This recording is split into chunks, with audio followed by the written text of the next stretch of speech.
Good morning, everybody, and welcome to Good Morning Xbox. I am your host, Axel1324, and as always, I have the amazing Good Morning Xbox panel with me. Let's go to Terry. Good morning, everybody. I hope you're ready for another fantastic show. Let's get to it. Right on, Scrub Nurse. Good morning. Ready to talk about these topics. Of course, we got some pew pew. Got some Call of Duty. Good to see everybody in the chat. Got a fresh shave. Let's go. That's a fresh shave? I thought that was natural. No, I have hair. I just choose to take it off. I'm not bald. Okay. Let's go to Shaddai. Shaddai, good morning. Good morning and welcome to Good Morning Xbox. I'm still sleepy after really good friend reunion last night, but I still made it. There you go. Awesome. Hope you're sober. Are you hungover, Shaddai? Actually, I don't drink. It's just I worked yesterday and I just went, to my friend's house and I was still tired. I'm like, I'm tired. I saw a TikTok that was like, yeah, I just gotta go home after work and change. What do you say we meet up at 9? And the guy goes, at 9? He goes, yeah. PM? And he goes, yeah, and then maybe we can take off at 10 and the club opens up at 11. And he goes, 11 PM? Like, it was just so funny because, when you get to working every day, you don't go out anymore much. That's when you know you're old, when you're like, PM? What's the latest you've gone out, Terry, in your recent adult life? I don't go out. Oh. Literally, with my work schedule, I have to be in bed by 9 because I wake up at 5. Oh, wow. All right. Scrub, what's I got that old woman life right now. Well, I play music, so I'm a drummer, so I go out to the bar still every now and then. And yeah, I'll get home easily 12:30, 1 o'clock, but I get up around 5 o'clock to go to the gym every morning, so I don't have to clock in at 8, but I still get up around 5:30 so I can go to the gym. Awesome. All right. You can do it for a while. The trick is never stop, because the second you stop doing it, you'll never be able to do it again. You know what? Thank you for that trick, because that happened to me and I kind of backed off quite a bit. I got into it, and once I stopped, that's what happened. So I got to go back again. Yeah, I've been since college until I got married 2 years ago, and I'm 41. Was late nights playing music, going to the bars, hanging out with friends. Second that stopped, yeah, your body. Wait, you say you play drums, right? Mm-hmm. You play with the dumbbells too while you're working out? No shake wakes over here. Oh yeah. No, I forgot about those. And Shaddai, what about you? You said you just went out.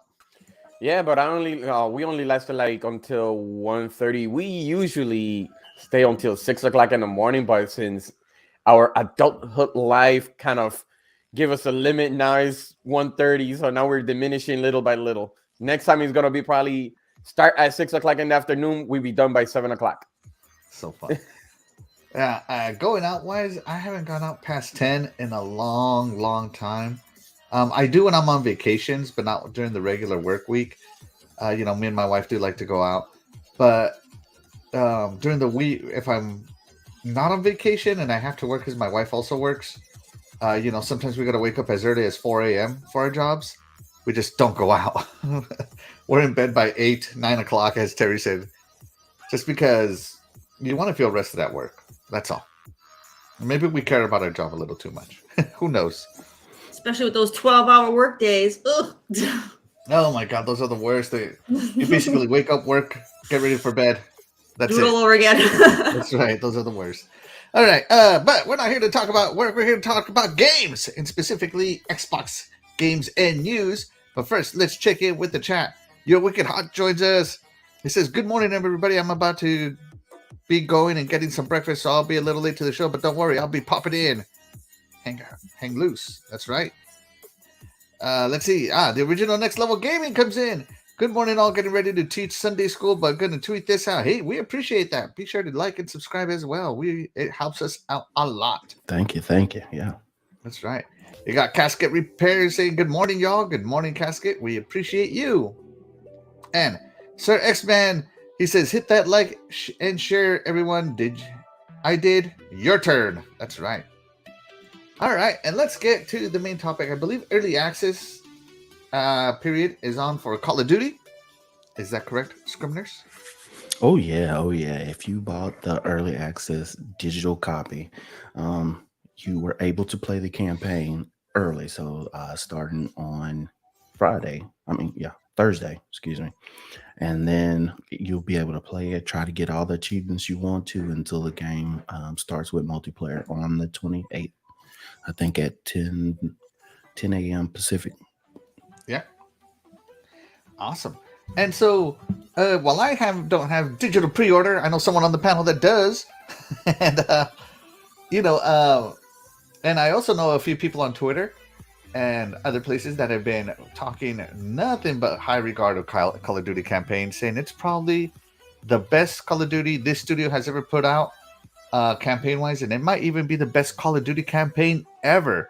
And you know me, I really enjoy campaigns because I kind of am not that great at multiplayer anymore. I just don't have the time to sink into it to get good. I agree with your statement. Inch of every map anymore. I'm just like, I'm too sleepy. So I love talking about campaigns because I feel that even though everybody plays the multiplayer, the campaign can really help sell it to those who don't want to necessarily play multiplayer, like myself. So is Scrub the only one that played the campaign here? Oh, you played it too, Shaddai? Nice. Terry? Don't have it. Don't have it. All right. So me and Terry are the odd people out, and we're gonna go to our experts, Shaddai and Scrub. Let's go with Scrub. Let's open the floor up to you. Tell us about the campaign. What do you think so far? And by the way, this is IGN's footage of the first 21 minutes of the campaign. Yeah, so I don't think there'll be too many spoilers on that for the first 20 minutes. So you guys won't miss anything if you hadn't played it yet. I definitely do believe that this is one of the better campaigns that Call of Duty has had. You might say, well, which studio, blah, blah, blah. I'm saying it. If it's not in the top 2 or top 3, I don't see what else is beating it. I know this is a remake. We've already had Modern Warfare 2. This is another one come out. The thing that I like about the campaign, it subverts expectations. You think you know the whole story, but it is piggybacking off of Modern Warfare remake. Mm-hmm. And is continuing with that story. So a lot of things that you think are going to happen, maybe not necessarily happen. Some of the names you will remember, but it's totally different. There's a lot of callbacks in the game as far as, there's a campaign that's pretty much just like Gillies in the Mist.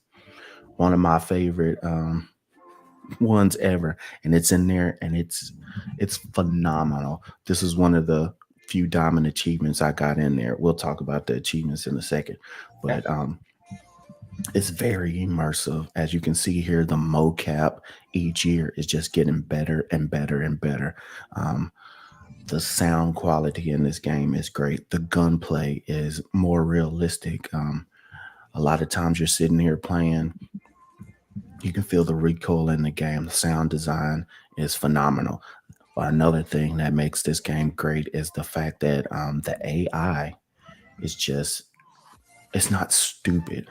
A lot of times the enemy AI, a lot of times I'll play through a campaign just to get the story. I might play it in normal.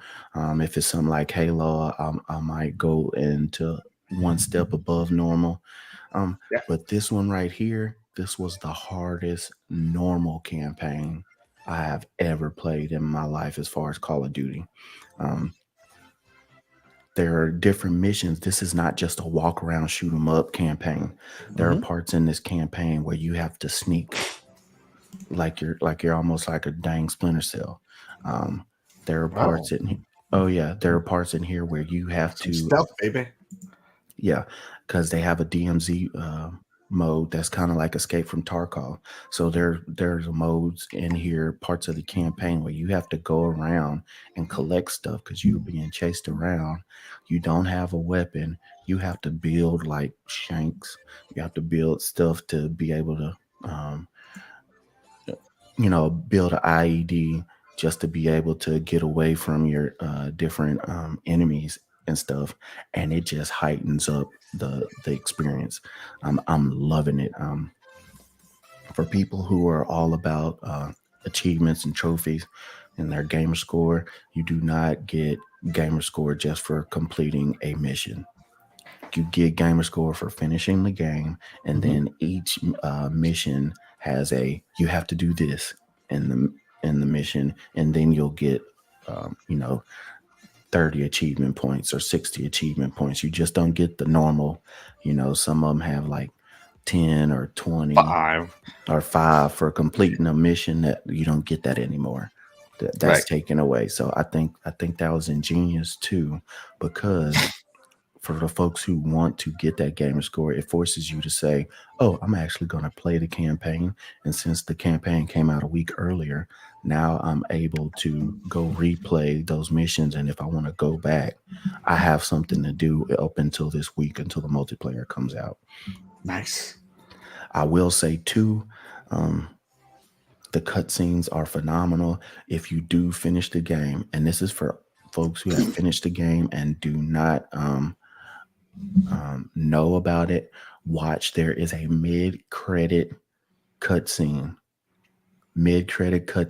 and you will fall out of your chair when you see this mid-credit cutscene. I'm telling you, it's totally worth it. The game is great. Whenever you get a chance, if you say, I'm not going to get a digital copy, I'm going to wait until it comes out, please play this campaign. This campaign is phenomenal. Like I said, it's close to being one of the best ones I played. And you won't understand it until you actually play it. Nice.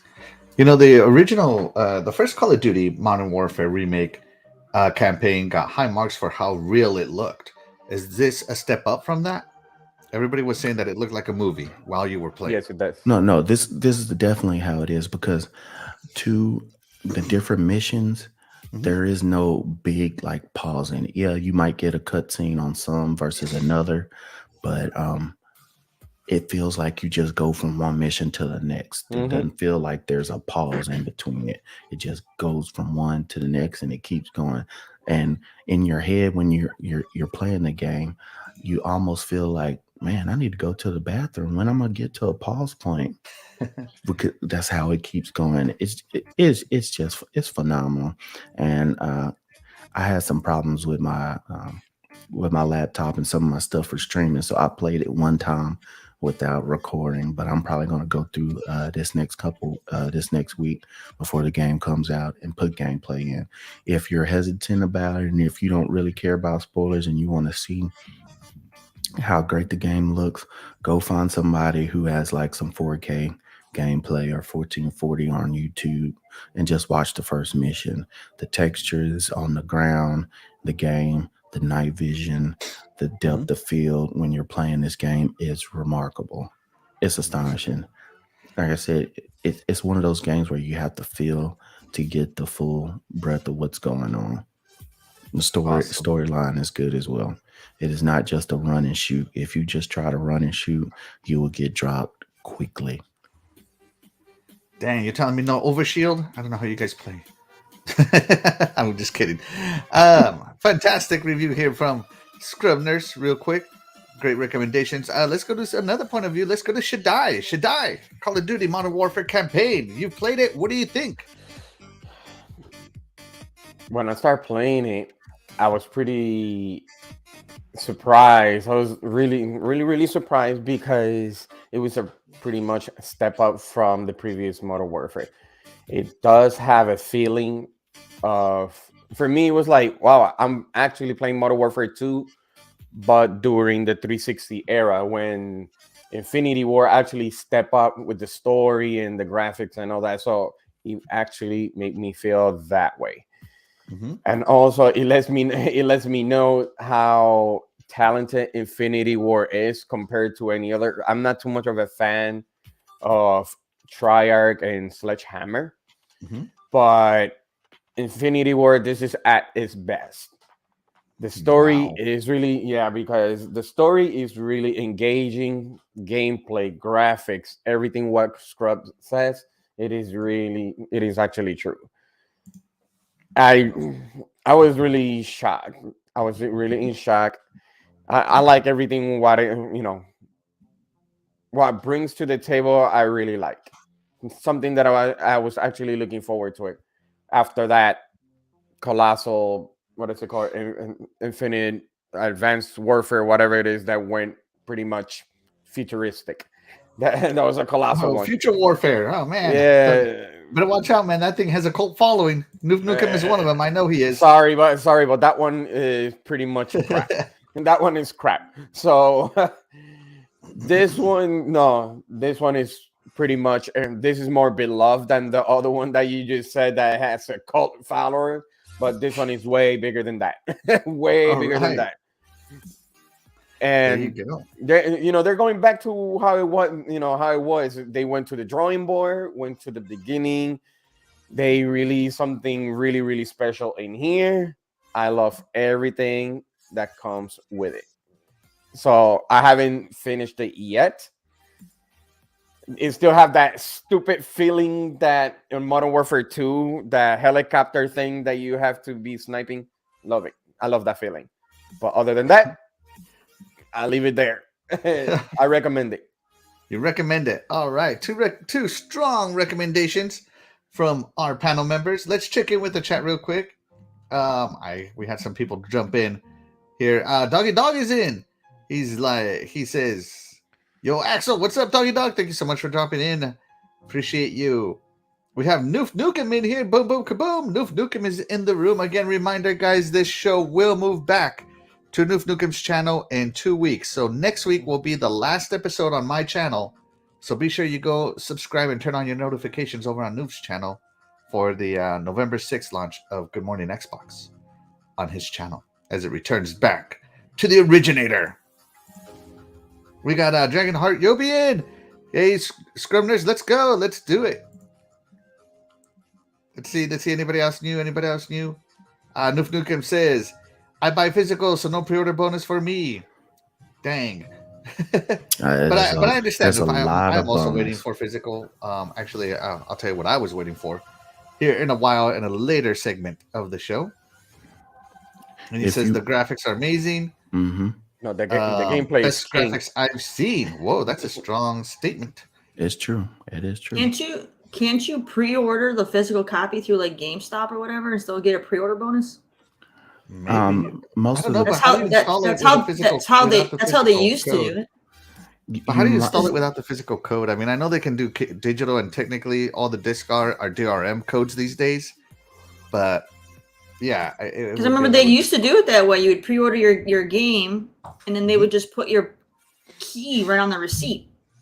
Yeah, I don't know about it for this one, since they have attached all the bonuses to the digital copy. Mm-hmm. You can buy, if you get like the Vault Edition, you can get a lot of the bonuses. But mostly the digital copy pre-order is mainly so you can play the campaign early.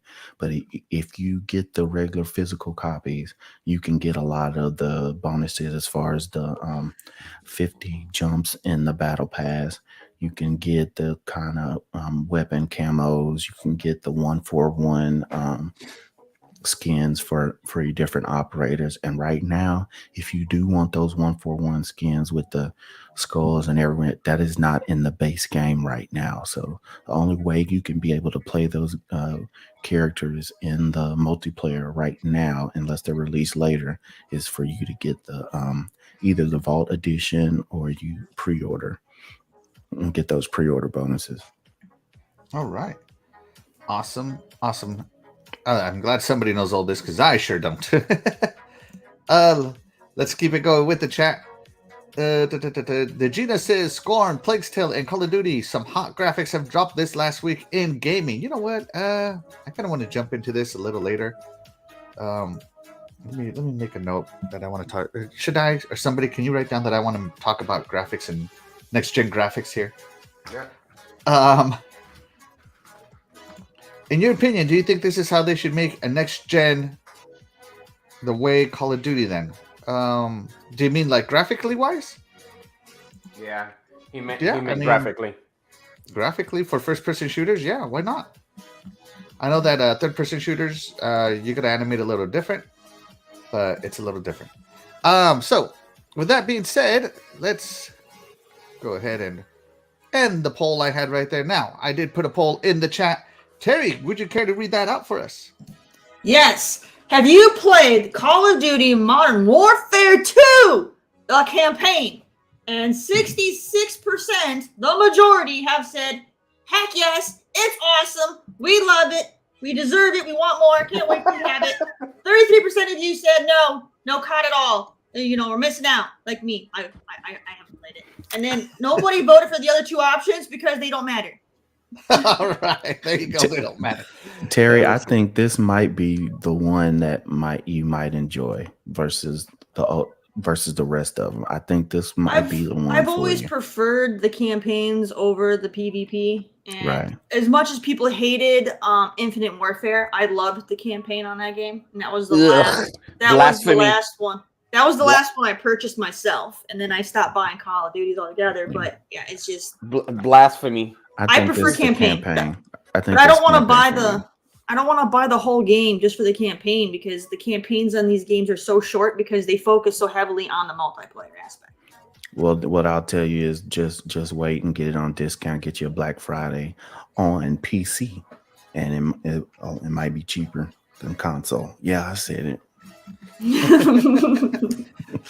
It's usually the case. That's right. All right. So let's go to where we are here. So the three studios have now had a chance to do another full cycle. Treyarch, Sledgehammer, and Infinity Ward. Infinity Ward. So I believe Treyarch does the Black Ops series. Yep. Sledgehammer does the offshoots, which is the Vanguard. They did Call of Duty Vanguard, which is the World War II series, and of course Infinity Ward does the modern warfares. It's the best one. What's your favorite cycle? Out of the three, Scribners? Well, it just depends on in the years. Back in the day, Treyarch was the ones that were putting out the hottest games, just because the fact that you say Black Ops, some of the people that say their favorite ones is either going to be Modern Warfare like 2 or Black Ops 2 or some of everybody's favorite. So you're leaning on Treyarch and Infinity Ward. And when you had those three cycles, everybody was waiting for the Treyarch game, and then everybody was waiting for Infinity Wars games more than Sledgehammer. So I've always had an affinity for Treyarch. I know Shaddai was like, oh no, not Treyarch, but it just depends on when you came in to Call of Duty. So I played Call of Duty ever since the first one. Cold War. I started Cold War. Oh, well, see, that's the thing. You started Cold War. I started when everything was World War II. Everything was pixelated. It seemed. Oh no, I was, but I was more into Medal of Honor during that time. Like really, Medal of Honor. I've been playing Call of Duty since you look like you were playing with Minecraft characters. So, and I was playing Medal of Honor before that, and but I believe that this one, you had a good blueprint for when you did Modern Warfare, the remake. So they kind of knew what the fans wanted, and you can tell that they listened to the fans and they brought back some stuff that the fans loved and just couldn't wait for, and did it again for Modern Warfare 2. And I'm telling you, play it, and when you see the mid-credit cutscene, you know that they're doing everything that the fans have loved, and it leaves the game open. This is supposed to be a 2-year cycle game. Remember this. So it looks right now that everything is set up for there to be either some DLC or maybe a paid story for next year. Maybe say $30 next year for DLC, and keep the campaign going, because this game does not end. This campaign does not end when you finish it. You can, you know that there's another one coming. All right, awesome. Shaddai, same question. Who's your favorite Call of Duty developer? Infinity Ward. Infinity Ward, the originators. Yes, because once I started seeing, I know I started playing Black Ops, and for some reason I'm like, I couldn't get into it for some reason. I'm like, I don't know, I don't feel kind of engaged by it. But Infinity Warfare, for me, I don't like zombie mode. Once they put that, I'm like, you want to play zombie? That's why they got Resident Evil. They have Dying Light. It does not belong in Call of Duty. Sorry, I have to say it like that. It does not belong in Call of Duty. So no, it does not belong there. So other than that, the only thing that I could say is, look how successful the game is. Everybody's praising it. Mm-hmm. I'm one of those two, the same as Scrub, but that lets you know that Call of Duty is going to the green team and forget about the blue team. So that's why they're scared. Let's leave it there. All right. little console war talk from Shaddai. All right. All right, there you go, guys. So sticking with the Call of Duty topic here, let's talk about what was recently reviewed is that Xbox revealed, now, you know, during the this acquisition of Activision, it was revealed that Xbox cannot add Call of Duty to Game Pass because there's restrictions contractually for it. And as you know, Xbox does have a habit of fulfilling all the contracts in full. Now, maybe they can skirt around it because it could be like, oh, Activision can't add it to Xbox, but, you know, Xbox can add it to Xbox Game Pass. You know, we'll see how they might be able to skirt around it. Right now, I don't know if they can. So let's pretend that there's no way to go around that phrase, that Call of Duty cannot be on Game Pass for a number of years. They're thinking about 3 more years before Call of Duty can come to Game Pass. Now, for me, this is a bummer because I don't want to buy Call of Duty. Call of Duty is not my jam. All I want to do is play the campaigns and move on. I don't have interest in the multiplayer modes. I might do zombies just because it kind of sounds fun. Sorry, should I? But I, for someone like me, for yearly release games, they don't attract me. You know, the NBA 2Ks, the FIFAs, the Call of Duties, the ones that just release on a yearly cycle, they don't attract me because I consider them the salad of video games. And what I mean by salad is that people only like to eat fresh salad, right? What's new? What's hot? This year's Call of Duty, this year's FIFA. Nobody wants that old stale salad from a year ago, right? You know, nobody cares for FIFA 21 anymore. I think we're up to FIFA 23 actually. So nobody cares about FIFA 22 anymore. You know, nobody's really playing that anymore. Nobody's really playing multiplayer on the older Call of Duties, so forth and so on. So that's what I mean by salad. It's people like to consume the fresh salad, right? And as long as for someone that loves to buy stuff on sale, you know, this salad is all organic, homegrown, gluten-free, expensive salad. You know, and I just can't get into buying a salad at that price. So for me, Game Pass was going to be great when Call of Duty came over, and I was finally going to start playing some of them and see what their big hoopla is about that Scrub Nurse is always on and on and on about. But now that it's not coming to Game Pass, I'm a little bummed, and I think it kind of sucks. So Terry, does that have any effect on you, or what are your general thoughts on Call of Duty not being able to come over to Game Pass?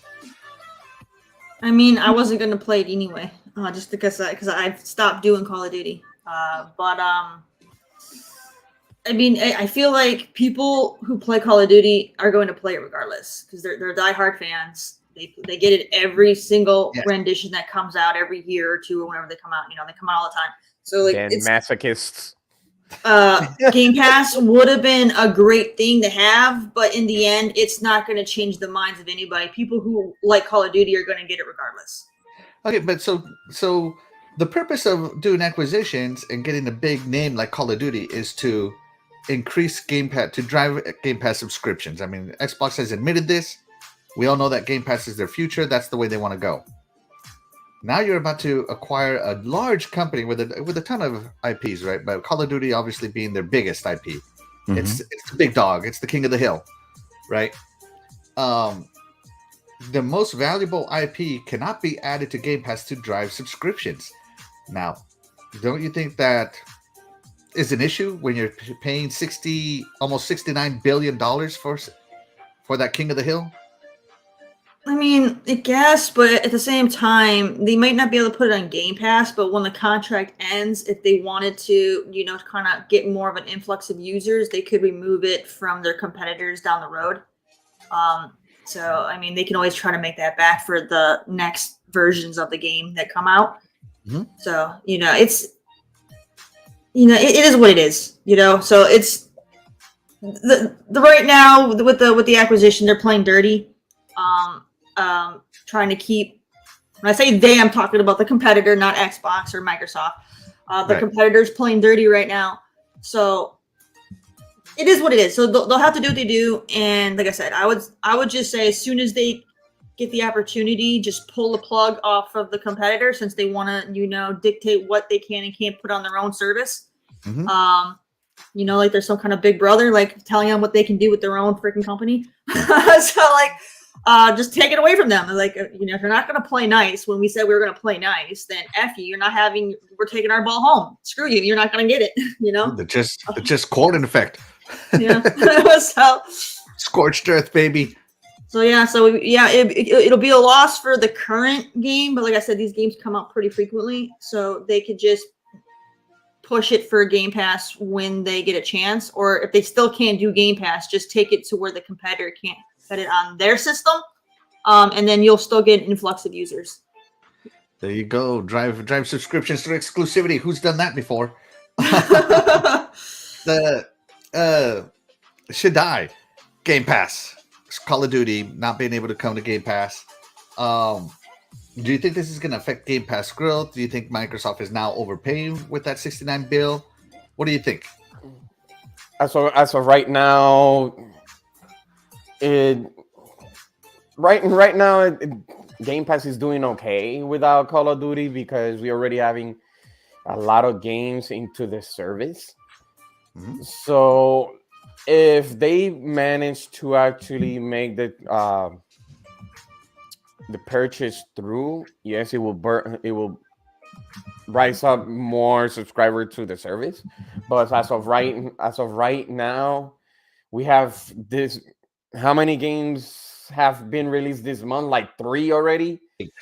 So pretty much we're pretty Who's much counting? busy. 8. All right.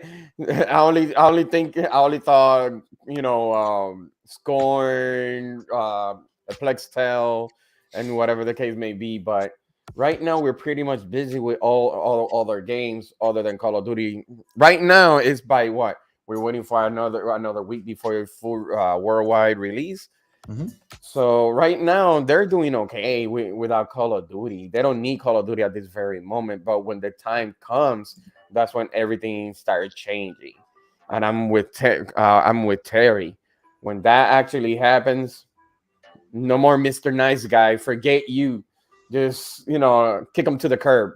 You know what I mean? What can Right. Exactly. Scrub. What do you think? Yes, it kind of sucks that you won't be able to do that right now if everything is true saying about the contract, because a lot of people say this is in there and this, but we don't know for sure. But if it's there, it won't matter. No, I'm talking about Sony having a non-compete for Game Pass or whatever.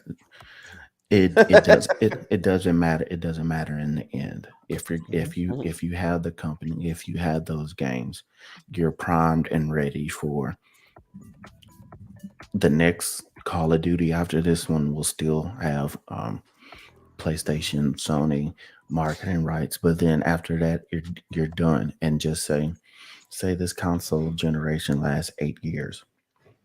Let's just say that going by Xbox 360, PlayStation 3, you're already ready to have it on the box for Christmas time. Call of Duty, you're ready to have it on Game Pass. The fact that you have all these other studios that you acquired from Activision, Blizzard, that you can put on Game Pass as well is just a boon.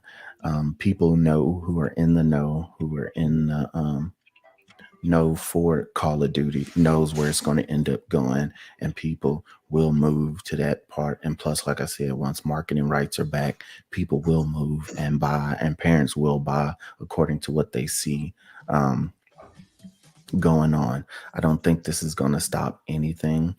I think it just prolongs it a little bit, and that's all Sony is doing, is trying to save as much money as they can or gain as much money as they can until they know they can't hold on to Call of Duty anymore. Right. That's basically all it is. And here's the thing too, even if you can't put it on the Game Pass, Microsoft will still be making money on the sales of the game. If it goes on to Sony and PlayStation, they will make a percentage of that sale. They will make the money if it comes to Xbox. They'll make the money if it comes to PC. So the main thing is you want to have it to gain the money that's coming from your purchase. Right. You should be able to have Game Pass lined out for multiple years where you can have the influx of games, like we're already saying now. 2023, all these games been pushed from 2022 to 2023. Look how many games are going to be next year if they don't push back to 2024.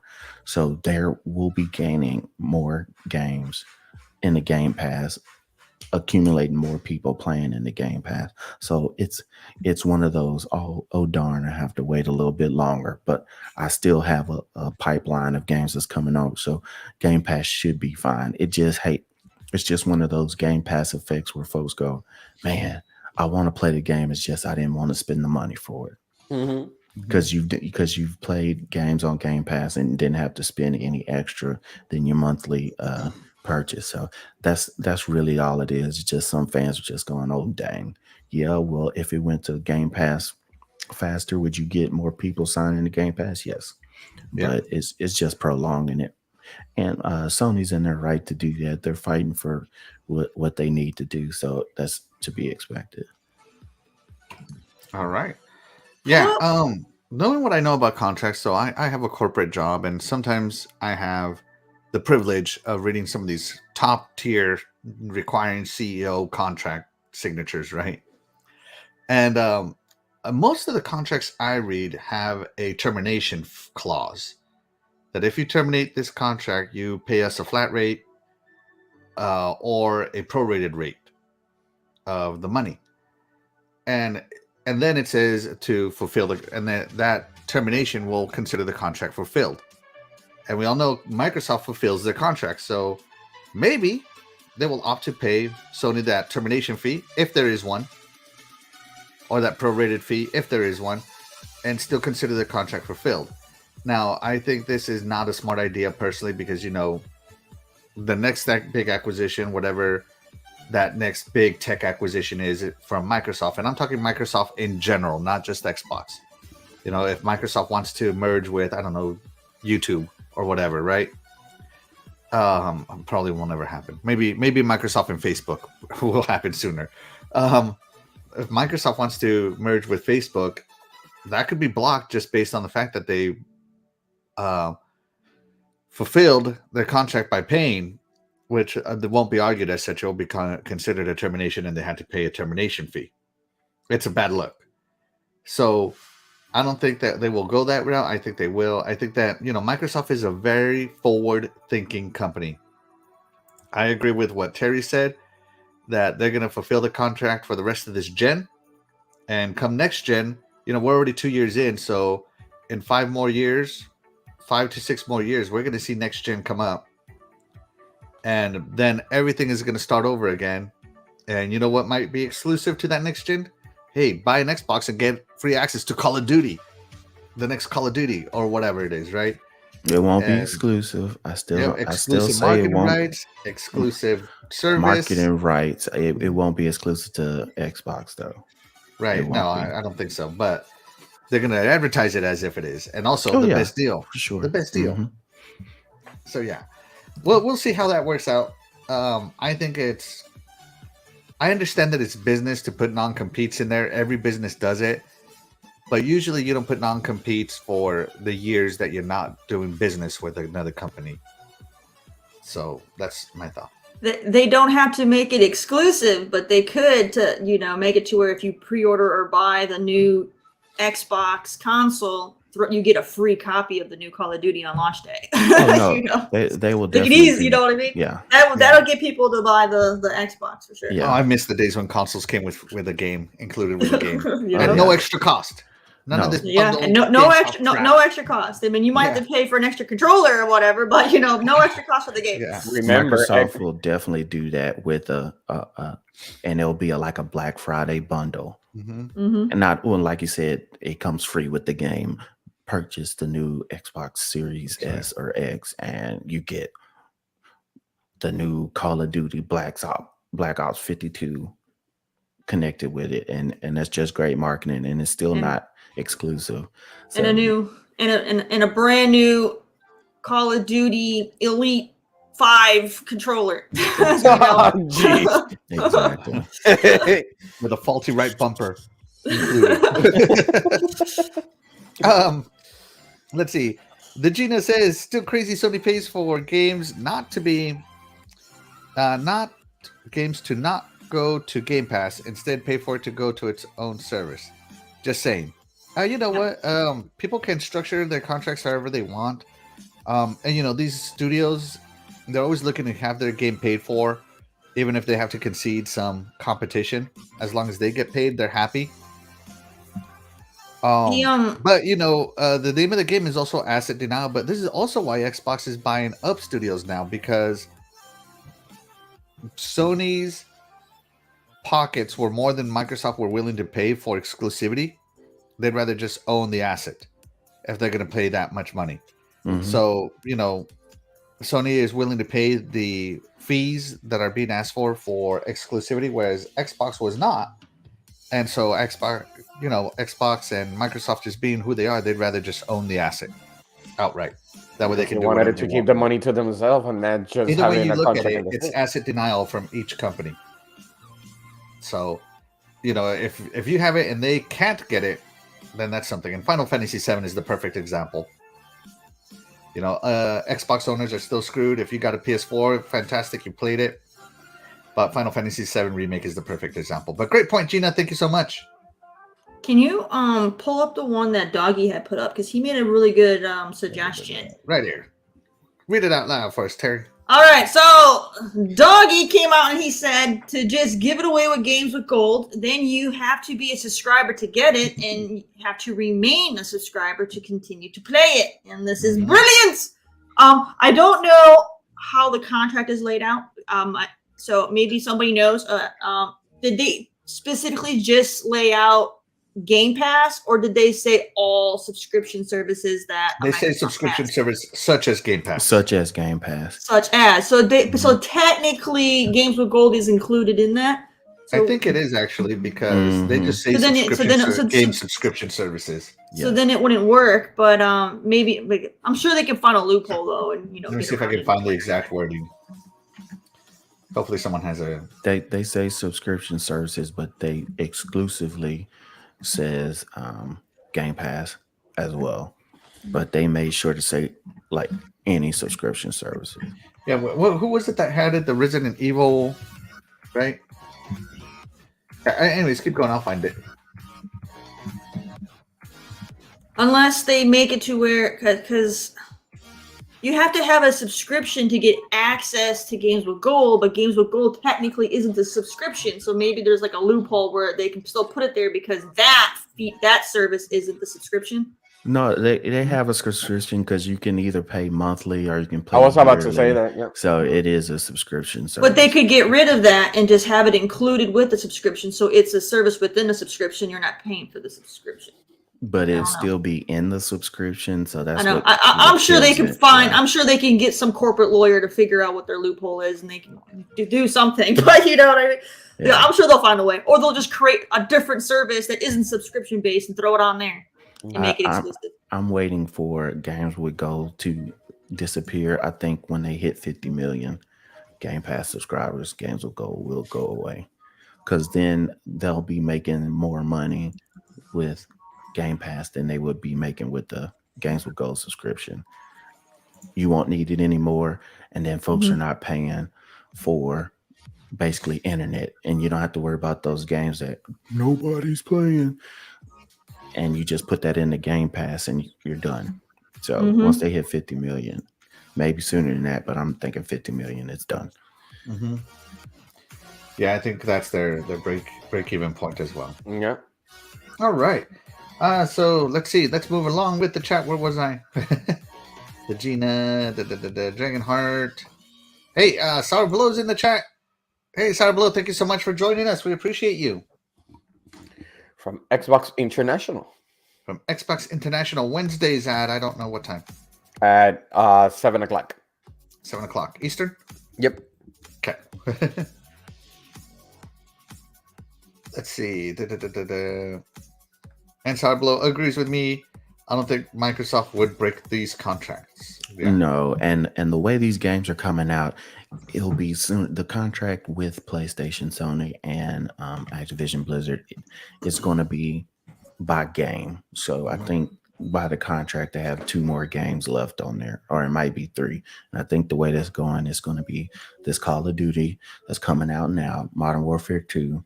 Then in November you got Warzone 2 that's going to be, I think, November 16th, Warzone 2 coming out, and then the following Call of Duty that's in 2 years, and then that's going to be where the contract comes up.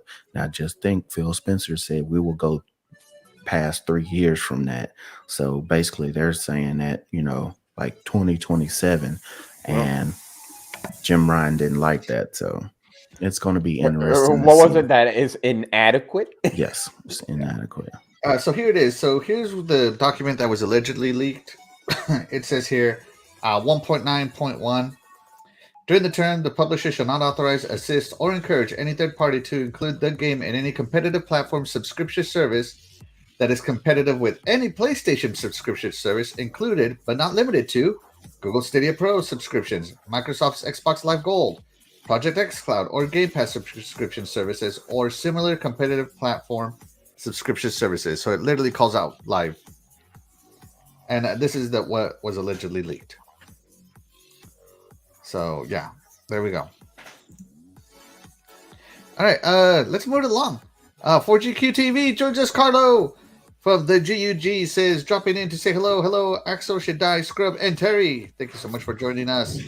We appreciate you, clowns. Mr. Joanna Dark says, hello, Eternal Shaddai. Mr. Joanna Dark. Yeah, Eternal Shaddai. Oh, your fans are in the house today. We got 108 Dragons TV, Lemon, saying good morning, everyone. Lemon is a fantastic podcast every Saturday. Be sure to tune in to Dragon's Den. For sure. I was not able to I usually drop in, say hello, and lurk for the rest of the time, and I was not able to even lurk this week as I had some quality time with my wife on Saturday. But I'm sure it was a fantastic show, Lemon. Oh, it was a very Lost good Boomer show. says, I just want this deal over, blown out of preposition. I think you mean proportion? Yeah. Yeah. So there you go. I know you guys always recommend games. I highly recommend Coolcat. It's an old school FPS like Doom, Duke Nukem. It's Resident Evil 4 meets Doom. Huh, interesting. Ah, jeez. Interesting. General Spartan George says, shout out to General Spartan. Thank you so much for stopping by. He says, Microsoft could play Sony's game, buy up a lot of third-party deals, and make them exclusive to Xbox Game Pass. They could, but again, I think Microsoft would rather put that money into actually owning the asset. Phil Spencer says he doesn't like those types of deals. He'd rather own the IP and own the studios to make the games that they want instead of buying the exclusive marketing rights too. Mm-hmm. And I agree. I agree with that too. Jason Max says, just remember, Xbox is number one. Sure is. Even though they don't say it, in my heart they are. All right. Let's move it along. Let's move over to Terri's Indie Spotlight this week.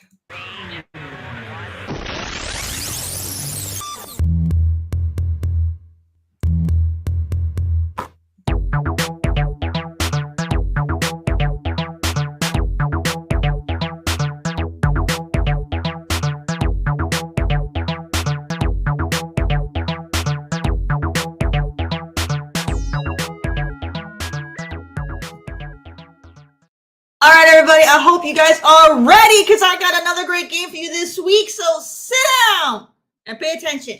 All right, so if you are a fan of retro gaming, I know this is going to appeal to a lot of you. If you are a fan of Soulsborne games, Axel, then I know this is going to appeal to you. And if you are a fan of indie games, then it doesn't matter what it is because it's an indie game. So sit down and enjoy. So I got another one for you guys today, and I'm going to show you the trailer.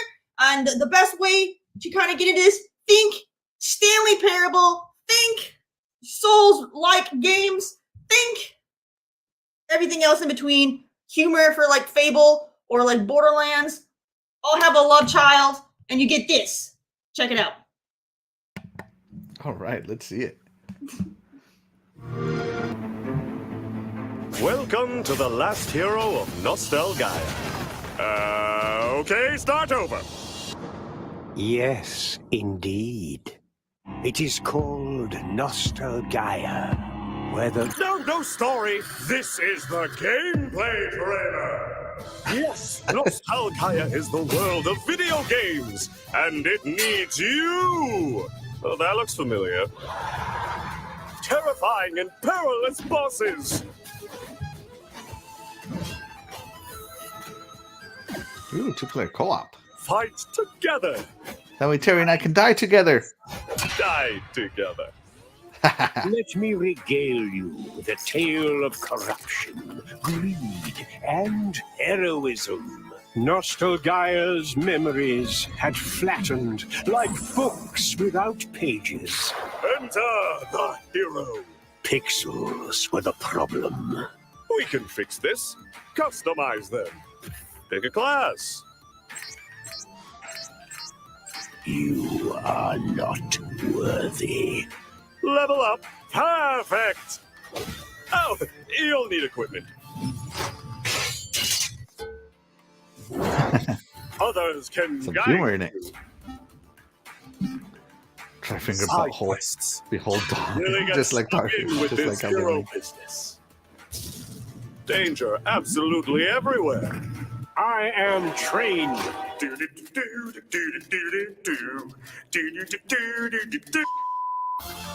That's a copyright. All of this and much, much more is coming soon. Wishlist, the last hero of Nostalgaia, and defy all my expectations. See, you are the hero. Choo-choo! I hate you. All right, everybody. So there you go. The last hero of Nostalgaia, which is the world. Hold on, I gotta stop my thing. Which is the world of video games, and it's being hit by this pixelization that's happening, and it's turning the world into chaos. 3D is becoming 2D, and you gotta stop it. And you play as the most pixelated character in existence, a stick man. And yeah, I know you have lots of different customization options when it comes to like your armor and weapons and the lore that comes with those items. And anybody who is a fan of any of like the Dark Souls, Sekiro, Bloodborne, any of that kind of stuff, you will love it because it still stays true to nature with the way that the gameplay works for those games. While sorry, I have a cat making noise. While also creating some of their own elements to be their own at the same time, and not just doing what Dark Souls has done. So you can definitely enjoy the game. It's got great humor in it. And yeah, it recently came out, and it's only available on PC and Xbox. So go ahead and get it. You can get it with it's $25 right now. There is a demo available on Steam. I'm not sure if Xbox has a demo. I didn't look, but I know Steam at least has a demo. So if you want to try it before you buy it, go ahead and check it out. And yeah, just have a lot of fun. It's got challenging bosses, and you got lots of video game references and Dark Souls references in there. So if you're gonna have a good time, because you're gonna notice all the little things that they're doing to towards the other stuff. So and definitely enjoy it. Check it out. There you go. Another fantastic indie from the Queen of Indies, Coolcat Terri. That one looked really funny. Yeah, and if you go and you look at all the reviews from players on Xbox and on Steam, you'll see that everybody is raving about it, talking about how if you're a Dark Souls fan, you would be a fool, Axel, if you pass this up. All right, so go play. Oh man, I know. All right, so fantastic. I might have to check it out now. My reputation depends on it. Mr. Joanna Dark says this game looks cool. It sure does. It looks funny. I like the humor, and I also like that call to Dark Souls, like messages, and it's like finger butthole. That definitely happened in Elden Ring. 100% Elden Ring style messages. Another fantastic. So let's move on to the next topic. So as you guys know, I am looking forward to playing Gotham Knights. I'm actually going to go pick it up today from GameStop. And Gotham Knights is only launching with a 30 FPS mode on Xbox and PlayStation 5. And this is the full Xbox PlayStation 5, not just the Xbox Series S or anything like that, right? And so it started a conversation over on Reset Era. This started from a conversation on Reset Era where it said that it wasn't going to hit 60 frames per second. And everybody's kind of wondering, well, why not? Everybody else can do it. Why can't you? And some people came out to say their opinion why, and they blamed the Xbox Series S as the reason why. And this isn't the first time the Xbox Series S has been blamed for quote unquote holding back games. This happened in 2020. It happened in 2021. This is now 2022. That's been going on for some time. So in a series of tweets, a Rocksteady, let me see. He has since deleted his tweet, so this article is kind of incomplete because they didn't screenshot, they captured, which is kind of dumb. They said in a series of tweets, Rocksteady senior character technical artist Lee Davonald joined the conversation regarding the Gotham Knights. At first, his focus was on addressing what 60 FPS means and the trade-offs necessary to reach that. He says it's especially important considering we have a current gen console that's not much better than the last gen one. And I'm asking right here, first off, what? You're telling me that the Jaguar CPUs was better. are similar to RDNA 2 right, what is it, Zen 2? Yeah, Zen 2 right now processors. You're telling me that they're on the same playing ground? Because I can tell you they are not even close to being on the same playing field. So that's the first thing that kind of red flag. And then he says he responds to a question about hardware bottleneck and specifically mentions the Xbox Series S GPU with multi-platform games having to optimize for the lowest performer. No way. You have to optimize for the lowest performer in game development? I'm shocked. Terry, are you shocked? Are you shocked, Terry? Oh my goodness. Shaddai, are you shocked? Wait, what?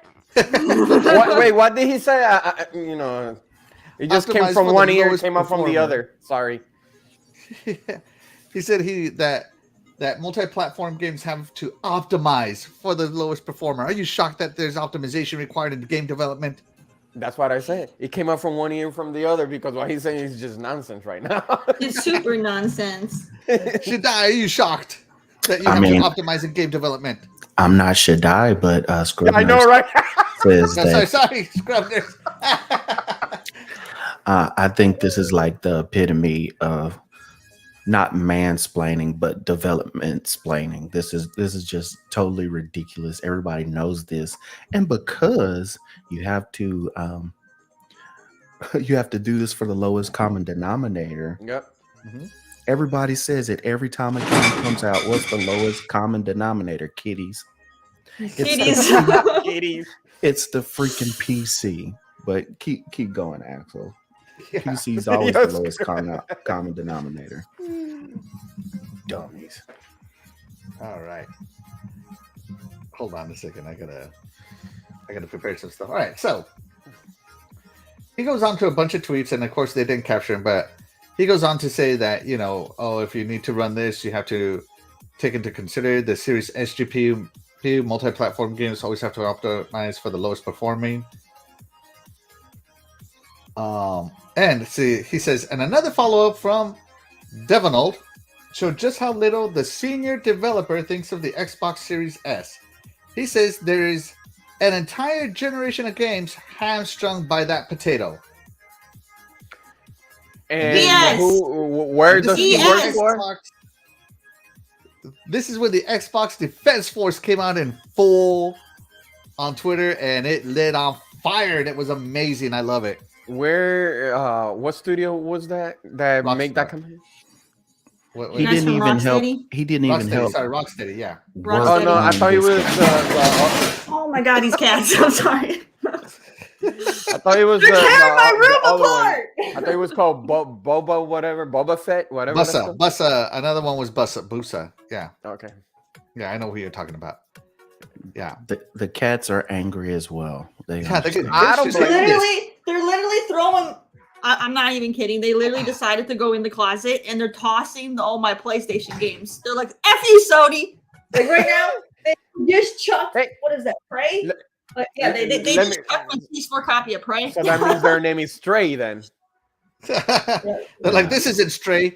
I know, right? The cats Prey are and revolting. what is it? Legend of Kane. They just tossed. Oh, no. All right. So he continues, the reason why the generation is hamstrung isn't just because the Xbox Series S exists, though. Devanold explains that Microsoft won't let you launch on one without the other, as they shouldn't. It's this requirement which must be met for a multi-platform game to launch on Xbox consoles whatsoever paired with the Xbox Series S, comparatively less powerful GPU. That explains why Devanold believes the generation is hamstrung. So, let's Yes. pause right here. Yes. Because he goes on to apologize and then delete his Twitter. Actually, let's just keep reading. I To believe his Devanold's brain credit, is he has since hamstrung. apologized for his post regarding the Xbox Series S. I wonder why. Maybe his boss reached out to him to shut your mouth. Pretty much. You know, You're biting the hand that feeds us. I know. Twitter users pointed out that Devanold's call for respect for developers is hypocritical if he's doing so while attacking Microsoft's Xbox Series S developers in the same breath. He also clarifies that while Rocksteady has the same parent company as Gotham Knights, the developer WB Games Montreal, he is completely unfamiliar with the project and doesn't know anything about its development. You know What might nothing, be Jon eliminated. Snow. Oh, Jesus, sounds like he's talking out of his ass. I'm getting fired up just reading this. Good God. A lengthy post from Devanold to close out his thoughts and step away from the conversation make no mention of the Xbox Series S, but does say that any problems there might be with the current console generation are likely not the reasons for the decisions behind Gotham Knights 30 FPS. He says he wanted to educate regarding some of the trials that occur in development, and the development team should always be free to make their games their way. Further, he reiterates that any level of developer abuse or harassment is wrong and needs to stop. Sure, guys, sure. Something that everyone should be able to agree with. Sure. Whatever you say, no problem. Yeah. Because, human beings have always been so good at respecting one another.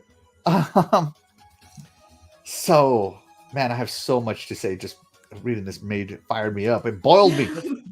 Terry, if you Go, don't go get if you ahead, don't get hot in this Axel. conversation, Take this I'll be time very- I'm to just- release your stress. I hate that the guy tried to spin the narrative to where it would encircle, the Series S to redirect the attention away from the fact that there are current gen consoles that are less powerful than that. Plus, the fact that all of the game developers are still developing all their games that have been coming out for the past gen as well. So how are you going to go and say that this encompasses around the Series X being the failing when you're still making stuff for the Xbox One and PS4? Fact. Especially the critical acclaim I Am Big Fish. That's a game of the year, for the best fish animation. there you go. Oh, This Jesus. is ridiculous. Scribners, is the Series S's potato? It's the most delicious potato ever made. Sweet potato, got it. This is just total ridiculousness. First of all, the guy had nothing to do with the Gotham Knights game, so he's talking completely out of his ass because he doesn't know what he's talking about. He's just speculating. He's like, I know a guy who knows a guy who was on it with his cousin who, and that's probably what happened. So that's the first thing. He's out here white knighting for developers that he doesn't even work with, and he was not a part of that game. So I know you want to say, hey, us developers work hard, blah, blah, blah, but you didn't work on that game. Second of all, the fact that you sit there and say the Xbox Series S is what's holding this game back. This game was developed for last gen. And then at the last minute, they pulled out and said, this is going to be next gen only. Well, if they decided to make this next gen only, they didn't restart this whole game over with and build it on architecture for this next game. They were pretty much finishing this game out for the dev kits who were going out for the new ones. They worked on old architecture, and that's one of the problems. But three, what the problem is this is developers choosing not to do what they need to do. Mm-hmm. You can run lots of video games, all video games on PCs that have less specs than Xbox Series S. Point blank facts. There's no way around it. So the fact that you can get 60 FPS on a PC, we just went through this a week ago too. Yep, a week ago, yeah. But the fact that you can do this on a PC and you're choosing not to do this comes around every couple of months, every 9 months on the cycle. Xbox Series S is what's really holding us back, guys. We really want to be able to give you the quality game that we know our gamers deserve and love, but it's freaking Xbox Series S that's doing it. When the Xbox Series S right now still has more 120 FPS games than the PlayStation 5. Mm-hmm. So Shots. explain that. Plus, all the games that a lot of these people are claiming, when the Xbox Series first came out, you couldn't play Assassin's Creed at 60. You couldn't play Cyberpunk at 60. Okay, well, how come if you couldn't do that, they have gone through with their updates and all those games that quote unquote couldn't be done at 60, and that's why Xbox sucks. If you go back and play those games now, they're 60 frames per second on the Series S. So that just shows you that developers were choosing not to do it if they can come back, and then now they're playing it at 60 FPS.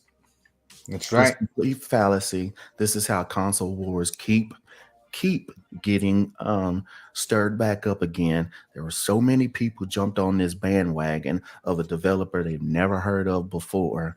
One person who did, and nobody did their homework, and see, I told you Xbox sucks. And the guy never even worked on the game, and he's just talking on his head. And the fact that you know that he knew he was in the wrong, he retracted all his statements and Deleted his Twitter because he didn't want that smoke. Now, if it was somebody that stood on what was going on and he knew exactly what he was talking about, he wouldn't have left, or he would have had some more stuff to even talk about. How much you want to bet this guy made a new Twitter account like, like PlayStation fan 480 or 4090, PlayStation Mhm. fan 4090, or I don't know, something. I bet Yeah. you that's what he has a new troll account going on right now. Yeah, and like 108 Dragon said, Plague Tale is 30 frames per second. But the reason why it's not getting the hate, like I mean, Spider-Man's 30 frames per second. I mean, Mhm. uh, most of the PlayStation games that are the quality third Bangers. person over the shoulder story driven games are 30 frames per second Mhm. as well. The reason why this one's getting all the hype and everything is because this developer came out and then people jumped on the bandwagon, wanted to say, see, I told you, this is ridiculous. This is, I talked about it before the show started in our chat. This is one of the main reasons why I want to go and start building my own PC. I never wanted to do it because I didn't want to have to sit there and spend the money and then come back and upgrade whenever I needed to. But I'm gonna start doing uh, more streaming. I want to be able to have the best CPU I can, GPU, so I can stream like I need to, like I want to. And then also, you can go around some of these idiots and some of these people who choose not to do what they know is capable and go, Yeah. oh, we can only do this on PC. Well, okay, then. Well, now I can get on PC. You can only do it at 30 on console. Now I can do it at 120 on PC. This is just ridiculous talking points.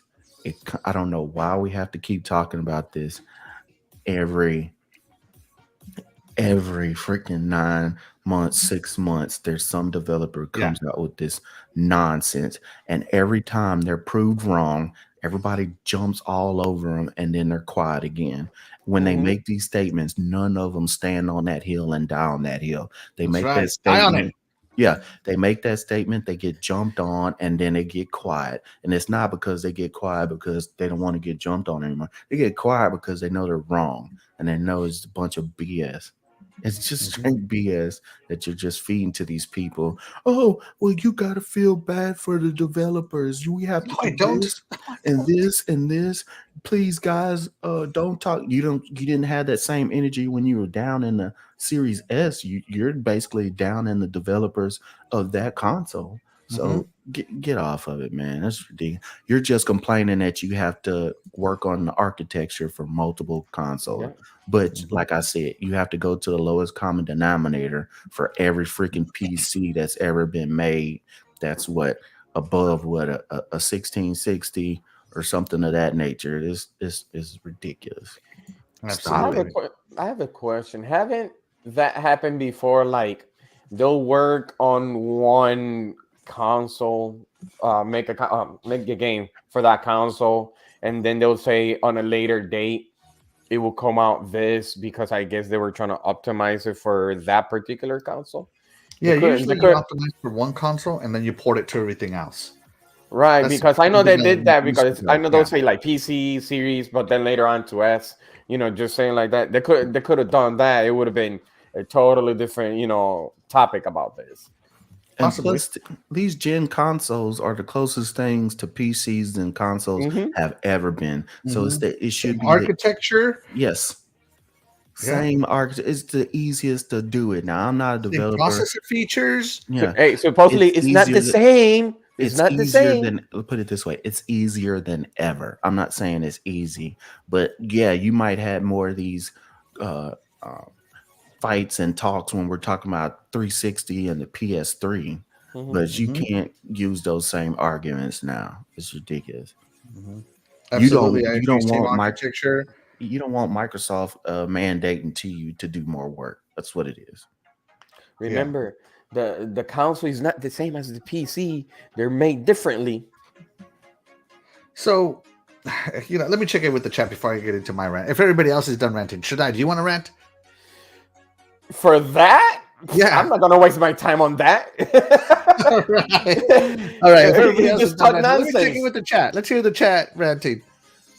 All right, chat. Be able to voice your grievances because I'm going to get mad with you or mad at you, I guess, depending on which way you go. Let's see.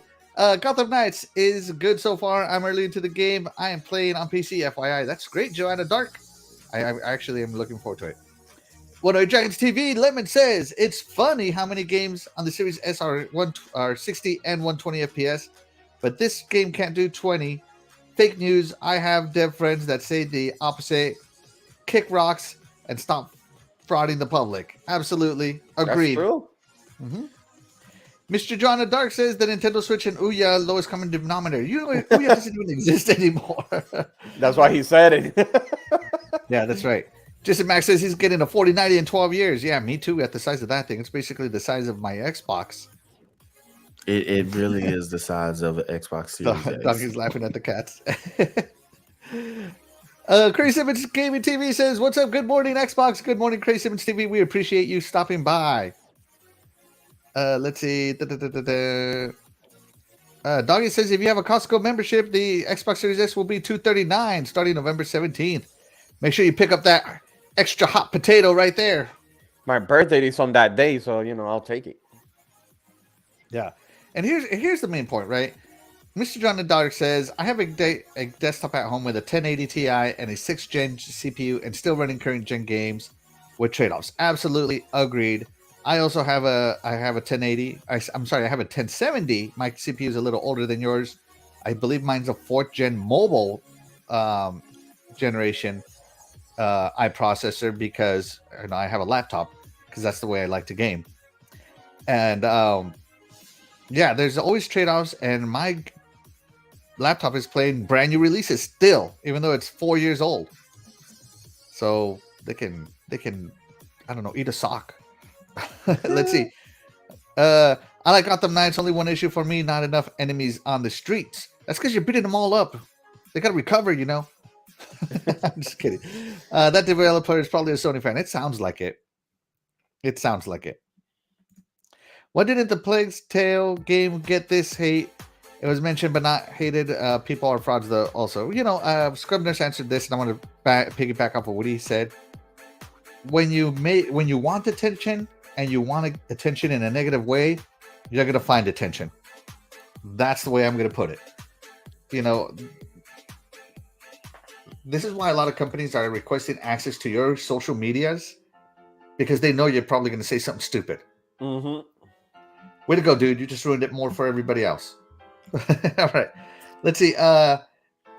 Look, guys, it's obvious that the PS4 outperforms the Series S, so it's impossible to put blame on the PS4, Xbox One, Switch, or PC running i5 processors.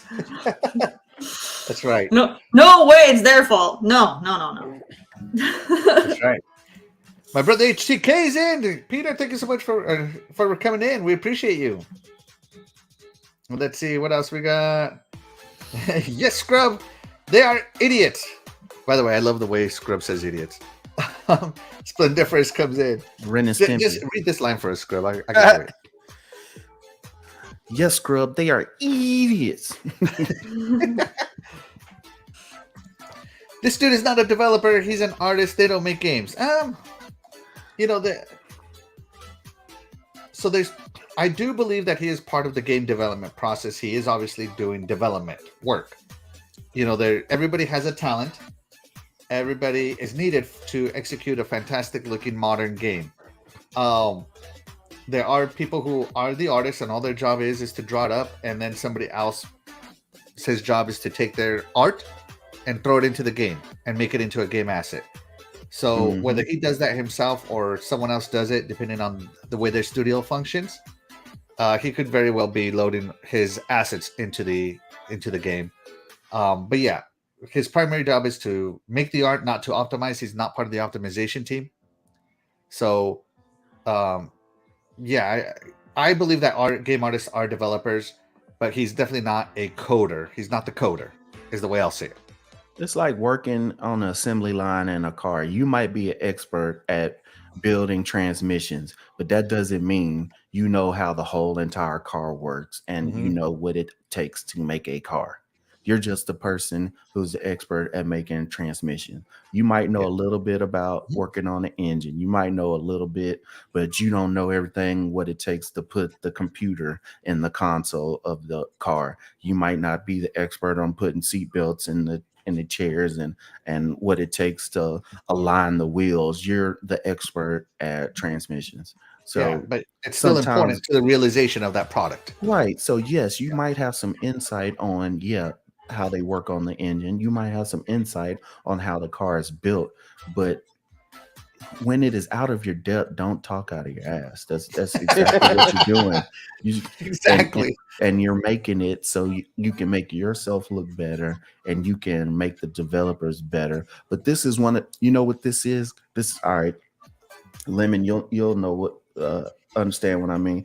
You ever seen somebody get in a fight and there's always that one person, or you might have been this person who wants to go in there and break it up, and then you start getting punched in the face because you done got in the fight.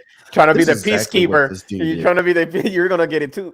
you were the one trying to jump in there trying to be the hero for your best friend, and you got beat up worse than your best friend because you should have stayed up on the side and got out. This ain't your fight. I can't speak to that because I've been in plenty of group brawls, and sometimes you come out great, sometimes you don't. FYI, Axel has broken teeth that have been repaired and fake teeth in his mouth. Okay. So where was I on all this? What do I Dragon TV says x86 universal to PC and console. Exactly, making those trade-offs even easier to do. Back from the dead, Georges. From the dead, thank you so much for joining us. We appreciate you this morning. Back from the dead. That's right. Dreadpool, Georges. Dreadpool, thank you so much for joining us. We appreciate you. Who else do we got? I believe that's it for everybody and everybody's interesting points. Let me go in on this guy because I have been waiting for this show to go in on this one. This guy. I could have posted all my stuff on Twitter, but I waited for the show. He goes into, I wish gamers understood what 60 FPS means in terms of the things they lose, quote unquote, to make the game run fast, especially taking into account that we have current gen games that are not much better. And he goes on into lighting, shadows, textures, all this stuff, right? And in my head, I'm just like, yes, exactly. Get rid of all of that. I don't need ray trace lighting. Give me localized lighting only. Shadows, I don't care if it's a dot on the floor. I'm okay with it. I'm not Digital Foundry. I'm not going to be zooming in, playing off my shadow. Can you zoom in on the text, though? Jesus, I wish I could if he deleted it. So let me see. Oh, he deleted it? Yeah, I don't know if it will resize. That's good. That's better. Thank you. Much better. The fact that, I don't understand why people are trying to load 4K textures, 8K textures into a game. Right? Load the 4K textures, load the 1080p textures. I'm fine with a 1080p game, even though I have an epic 4K TV. As long as the gameplay is king, that's all that matters to me. And it makes no sense. Everything he said, like, oh, you have to take this away, you have to take that away, you have to take this away. I'm like, okay, do it. In my head, right? It just makes absolutely no sense. And then to call the Series S hamstrung by that potato. He calls it a potato, right? And this is where it just fell apart for me, is where he went into calling it a potato. Yeah. It shows total disrespect. 100% disrespect to the hand that feeds you. Now, maybe Xbox, let's pretend Gotham Knights is set to make 100 million. And maybe Xbox is 15 million of that 100 million. Let's just give it a super low ball, right? Let's just pretend 15 million, or let's go even lower. Let's say 10%. Let's say that Xbox is 10 million of that 100 million you were scheduled to make. So you think you are entitled to make this statement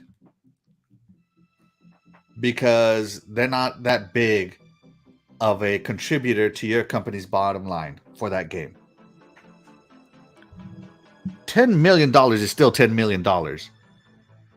And as a boss, and again, I've been in the corporate world. I am in the corporate world. I am on all these meetings. And there's literally says, like, unless you have something to substitute this amount lost, that we're going to lose with that decision, I don't want to hear it. We have to do it because companies only care about making more money, right? And sometimes, I hate to break it to you, this is a multi-millionaire said this to me, and another multi-millionaire has also said this to me. When you're making money, you got to take the good, Xbox, PS5, Xbox Series X, with what you consider to be the bad. He considers the Xbox Series S to be the bad, right? You have to take it. There's no way around it. Like me, I personally despise talking to customers. I hate it. I think customers complain about weird stuff. And, my customers are not like regular customers. These are professionals, all right? These are professional, other multi-billion-dollar company customers. And I hate talking to them. But I got to take the good with the bad. So I have to talk to them because I get paid to. At the end of the day here, Devonald, you're paid to make a game for whatever console your boss tells you to make it, whichever, whether you like it or not. Air your grievances with HR, I don't care, right? But just let it be known that 10% of whatever you were going to make that might be the Series S is still important to your company. And if it's important to your company, it should be important to you, your job. Now I understand newer generations only want to stay where they're at for 2 years or less, and then they want to jump around, right? That's the new thought. But eventually you're going to get too old to jump around. Trust me. Trust me, it's going to happen. So yeah, I'm just saying the Xbox Series S is not holding back game development. It's a gaming console that you have to optimize for, that your company has to optimize for. And if they don't want to optimize for it, you know what? I got a solution for you right here. Right? Not only him, but also another developer from Bosa Station said something similar. I said, sounds to me like these devs need to make their own console with zero compromises so they can stop optimizing game. The Bosa Station coming in at $3,000 so they don't have to optimize for diddly squat. And the Warner box, because this guy works for Warner Brothers, starting at $4,500. Get all the 60 frames you want without optimization. Let's be realistic here. You make a product for a product. You are not the platform holder. Okay? It's like, I don't know. I make air conditioners for cars. I don't make the car. Right? And people are buying the car. Yeah, it has my air conditioner in it, but it doesn't have... I don't make the car. Without said car, I can't sell my car air conditioner to anybody. Right? You make something for something else. Food chain, my guy. Food chain it.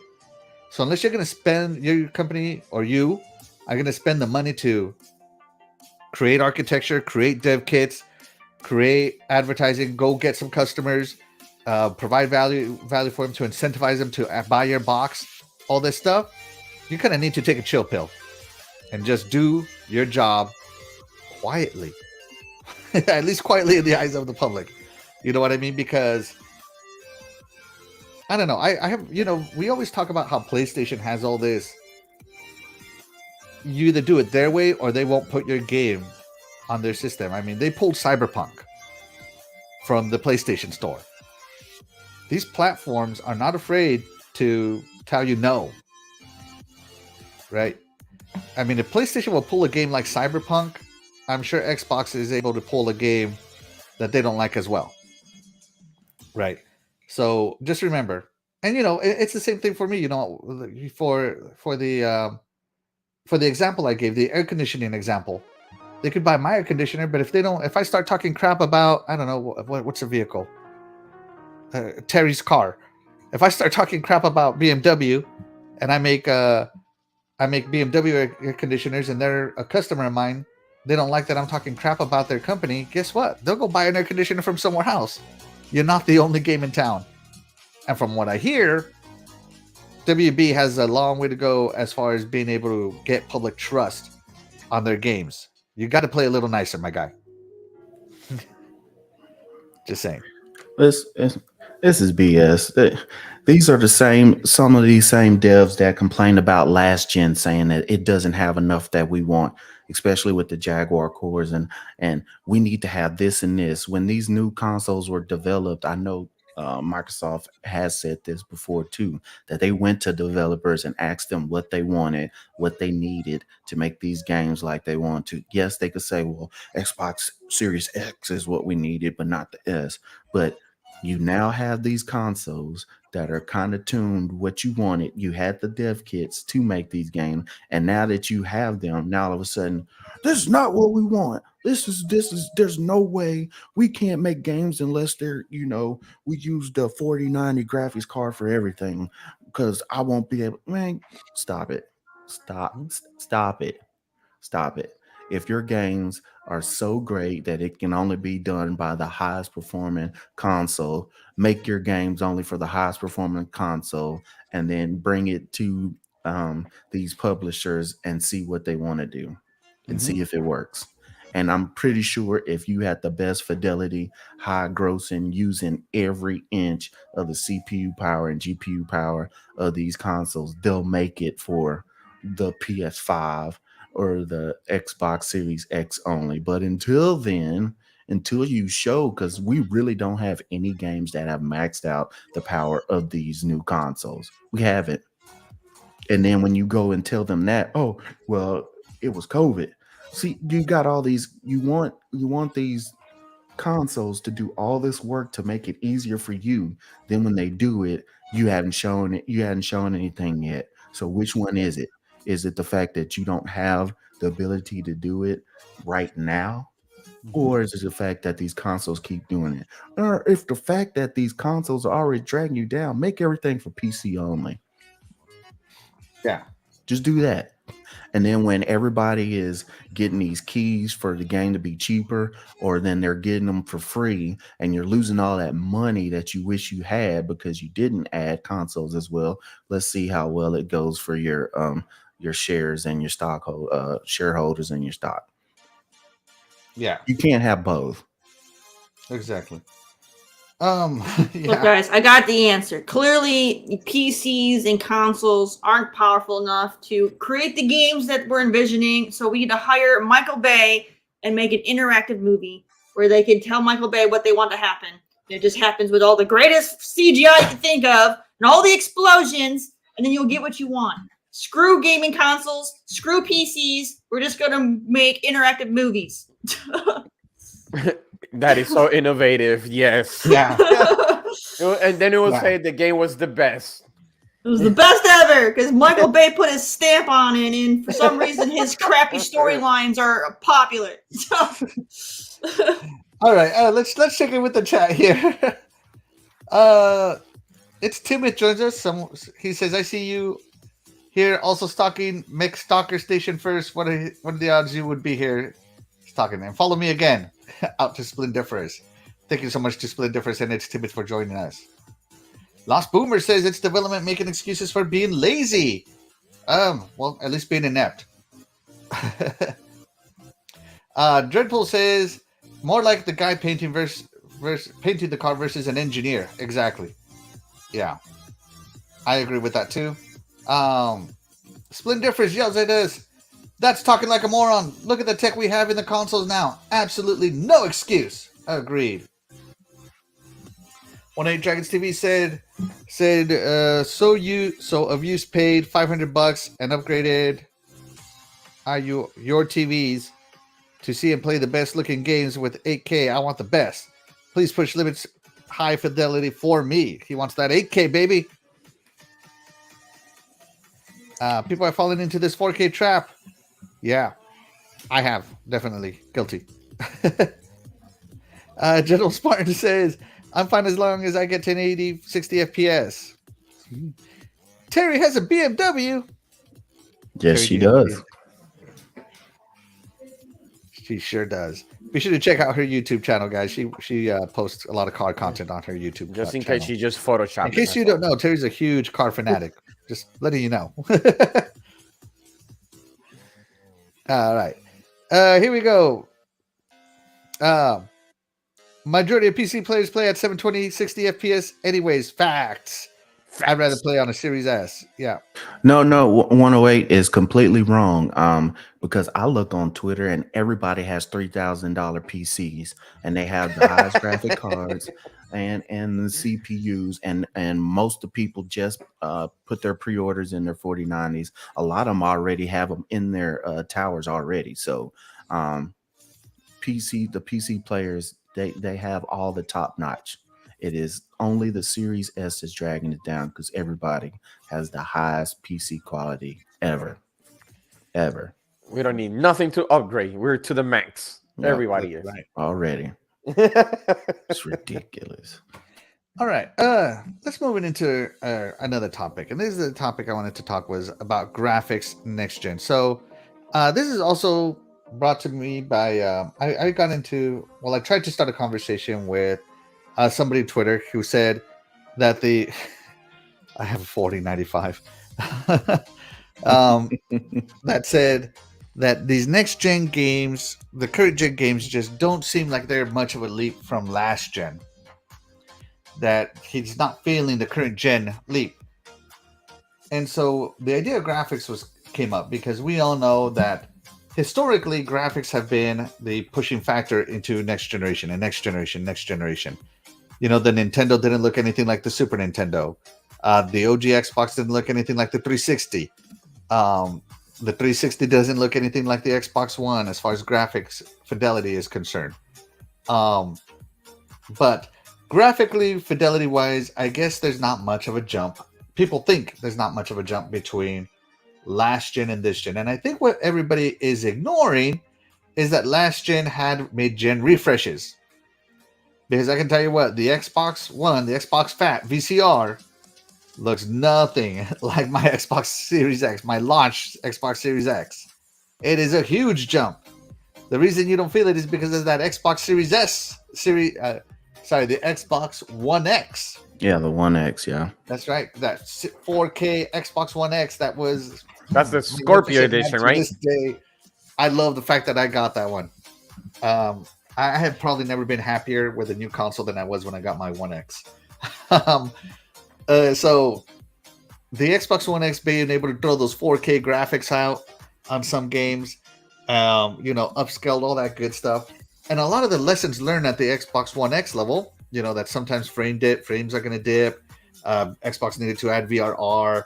Xbox needed to add more scalability to other options so they could scale the overall resolution down and applied it to the Series X.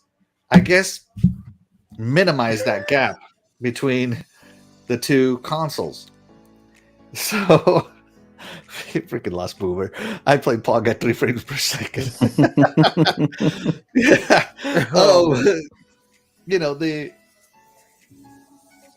The graphical jump just wasn't there according to, and he's not feeling it. And my suggestion is go back to your Xbox One, the Xbox One Fat. I still have mine. I have it plugged in right now. Let me tell you, there's a difference. Frames, overall resolution, clarity, speed, all this stuff. So I kind of want to go into next gen. What is next gen about this gen? What is the jump to you guys from the current consoles? This being an Xbox show, let's focus on Xbox consoles. I know some of you guys have PS5s as well. But let's go with Xbox. What do you love about your current Xbox that it can do or do better than your previous Xbox, whether it be a 1, a 1S, or a 1X? Let's go to Terry. Take it away. All right. For me, I love that the startup is so much quicker when you play your game. When you really notice when you go from the Xbox One version of the game, and then you finally get to go and you get the current gen, and you do the upgrade, and it just loads so much faster and smoother, and it really makes a difference depending on the type of game you're playing. And I really noticed it when I made the switch from Watch Dogs. Was it 3? Mm-hmm. Was the most recent one? It came out and they didn't have the next gen upgrade available, so you had to play the version that they had. And then as soon as they made that next gen upgrade, it was amazing. Like you didn't realize how slow the game performed until you finally got that upgrade, and then you weren't gonna go back because you're like, oh my god, this is such a difference. You weren't gonna go back. So I really love that. And another great thing that I feel most Xbox Series owners will agree with is the quick resume is a fantastic feature that we didn't know we wanted until we got it, and now we don't want to get rid of it. So it's great. It's great. I love it. I love it too. Sorry, real quick, Terry. Going back to the previous topic, I did post a poll up in the chat. Can you read the results? Yes. Is the Xbox Series S holding back current gen games? 19 people voted. 73% of you said no. This guy's clueless. And then 21% said PC's holding us back. You be quiet, Shaddai. No one said you could vote. And then 5% said yes, it's a potato. It's delicious. Okay, I kind of figured my little arrow was moving towards PC's actually holding. So all right. He did it behind the scenes. What is the next gen features that you love about the current gen? Kind of like Terry said, number one to me is the quick resume to be able to go back, have multiple games that you're playing, and then go back. You get to skip the loading menu and then pull up, save, play from last save point or last checkpoint. You just go straight to where you're at. And which is also bad sometimes if you hadn't played a game in a long time and you load it up and you're just standing in the middle of a street and you're like, oh, where was I supposed to be going? Right. But it is great. Also, the graphic fidelity to be able to play different games and just for the FPS. When you're sitting there, you can do FPS boosts for all these back compat games. The fact that I can play shooter games like Halo and I can play Call of Duty and play at 120 FPS. I can play those games at 120 FPS, which I love it. You don't understand. It's just like going from 30 to 60, but then when you go from 60 to 120, when you're trying to do these quick twitch games, it just you go, wow, this is what I've been missing. And of course, people who have the PCs be like, oh, we've been doing that forever. Well, if you're a console person before and you hadn't even done it and you're sitting there and you're playing at 120 and you're like, wow. And then the fact that you can get on some of these games, you can get your 4K and get your 120 together, it just makes the game just so smooth. You don't realize the difference in those frames, being able to have those frames, what you can see versus what you can't. The ability to play some of these games and you can change your FOV, your field of view now from what usually set at was that about 80, and you can go up to 120 just like if you're on a PC. Different things like that. You don't realize how nice that is until you have it. To be able to play cloud games now, especially if you have the Game Pass Ultimate, you don't realize how nice that is. I had this Series X, and I remember when I had COVID and I was sitting there locked in my room, and my Xbox was in a totally different area. I at least had my laptop and I could still play games. I had a controller and I could still sit there and play. I played As Dusk Falls. I played a little of Far Cry 5, and I could sit there and play games without being at my console. And are all of them as perfect as playing on the console? No, but it was a lot better than I assumed it was. To be able to play stuff on now I can play on my a tablet or a phone. These things I don't think people realize. I've said this before.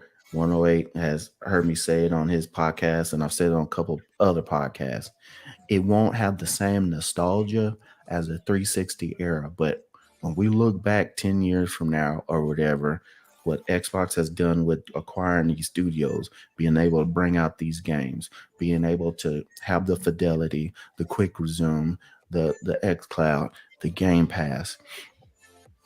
This generation is going to be looked highly upon, I think more higher than the 360 generation, when you see all the leaps and bounds that it has done and the way it's been able to put Xbox back on the map as a contender for this generation. Absolutely. Yeah, fantastic points from Scrubner saying why this gen is better than last gen for him. And, Scrub, it's about that time. We're going to let you do your outro real quick, just in case, so that way we don't have to interrupt whoever goes next. Yeah, I appreciate it. Thank everybody for coming out. As always, please like and share while you're here. You can find me at Twitter, ScrubNurse3, because I guess there's 2 other scrub nurses running around here. They're probably they're probably just sitting there trying to get nurses to go into the field of working in the OR. And I guarantee you that's probably what it is. But, he said that. That's what scrub nurse is. That means a nurse that scrubs in and helps perform surgeries, helps participate and assist the surgeons. You know what I always thought? You know, when you're trying to say to another person, I'm like, you're a scrub. Oh yeah, I get it all the time. And then when I play games, people just call me scrub. So, and I don't look at it as a derogatory term. Yeah. So it's all love. But on there, you can find other ways to get in touch with me. I have my Twitch channel is scrub_nurse, and then also you can find me on different things. Just find me on my Twitter, and you can find me everywhere else. You can play with me, find me on Xbox. That's Scrub Space Nurse. So just glad everybody came out, had a great time. These great topics. So enjoy, and we'll see you on the next Sunday. We'll see you later. Scrub Nurse, they're probably sitting in their best friend's ride. I've gotten that a lot too. TLC. Mm-hmm. That's right, TLC. All right. Scrub Nurse, you can stay, but when you gotta go, you gotta go. I can understand. Yeah. Mm-hmm. All right. Shaddai, what about this gen feels like a leap from last gen to you? The system is bigger. It's bigger. Size matters to Shaddai. Okay? That sounds horrible. Terry, that sounds horrible. The Series X has girth and length. You're welcome. Yeah, exactly. It's bigger and I'll leave it there. And black. And black. Let's get back on track, guys. I know, right? Oh, my goodness. But it is fatter. So all right. What do you like more about this gen than last gen? What is this gen doing better? Okay. There's the first one that reminds me of was Red Dead Redemption, when they're upscaling. So I like when they upscale games to 4K. Yeah. And Red Dead Redemption is the first one that had that treatment, and you could actually tell the difference. And they actually did a great job. Xbox did a great job upscaling that game. And even until this day, that game looks phenomenal. Mm-hmm. Also, backwards compatibility. So you don't have, they just kept on going for every generation. They kept their word for it. Mm-hmm. The only part that I dislike, and I know it's more about what I like, is that not all games are compatible. So I thought that by buying this game, I get the chance to play it, but I can't, because it will say straight to, you got to check the list of backwards compatibility. So that part kind of sucks, but I like backwards compatibility, the quick resume, like everybody says, jump in, you leave, you come back, and keep on going. There is a little problem that I get for that, but that's just something minor. It is what it is. Yeah, because not like yesterday I stopped Call of Duty, but then when I play, my screen turned black for some reason. But I get to hear like the pause sound. I could play. It's weird, but my screen was still black. Mm-hmm. It was pitch black.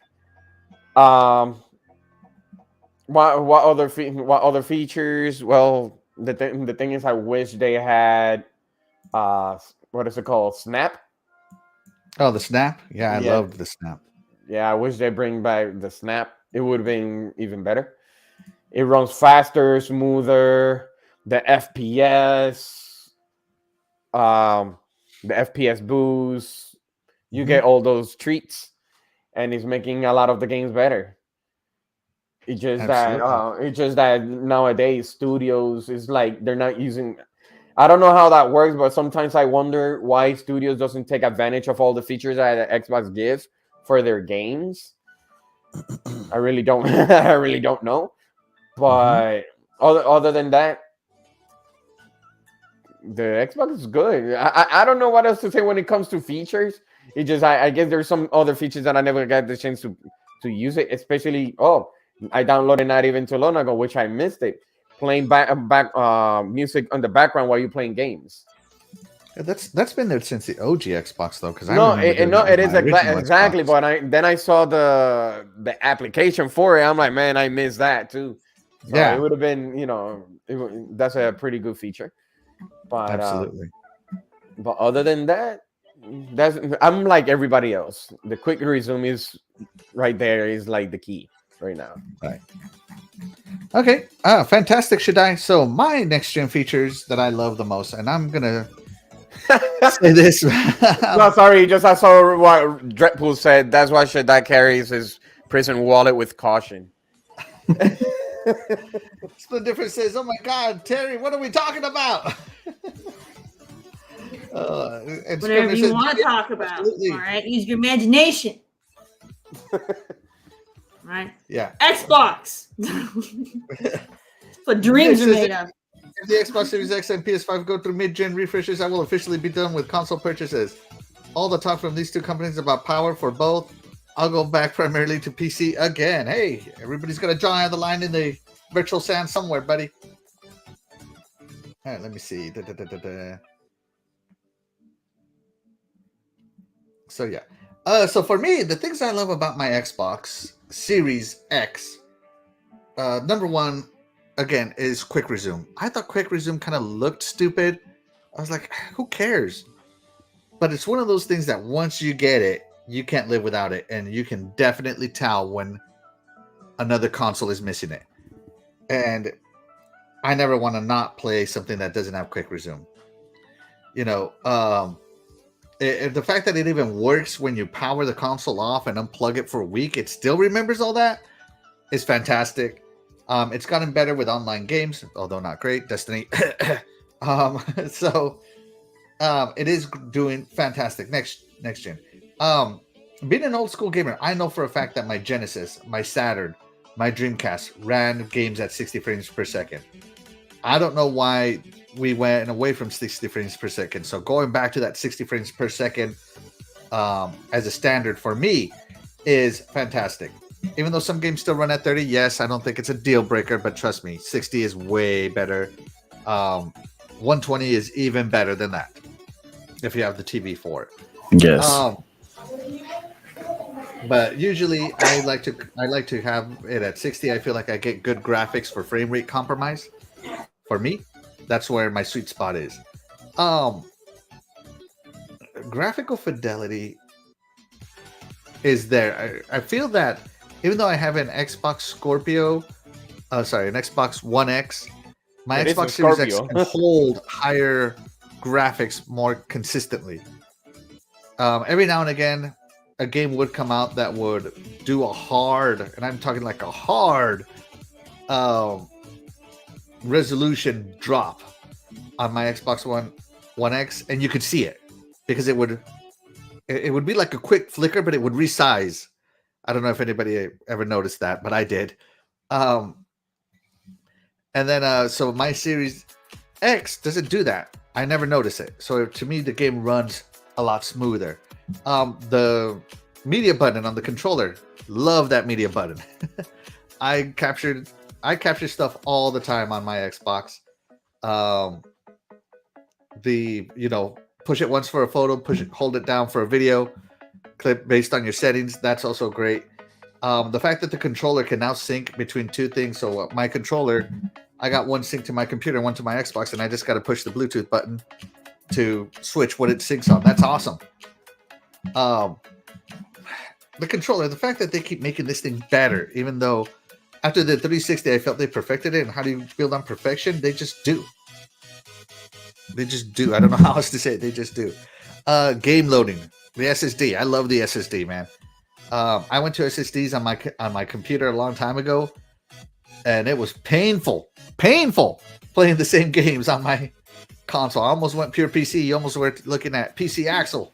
You know, it's the SSDs are a game changer.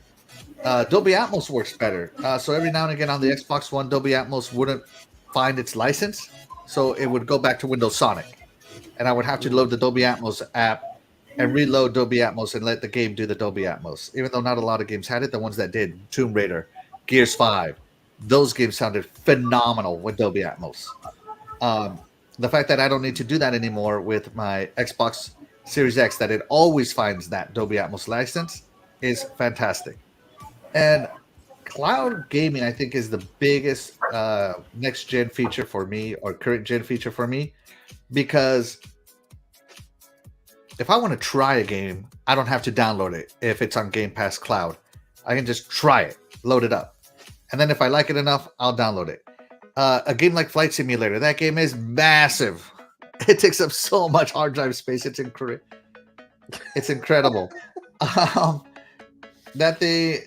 I prefer to play Flight Simulator on the cloud because it looks fine. Now, if I want to do recording, I'll download it and play it natively because it looks better.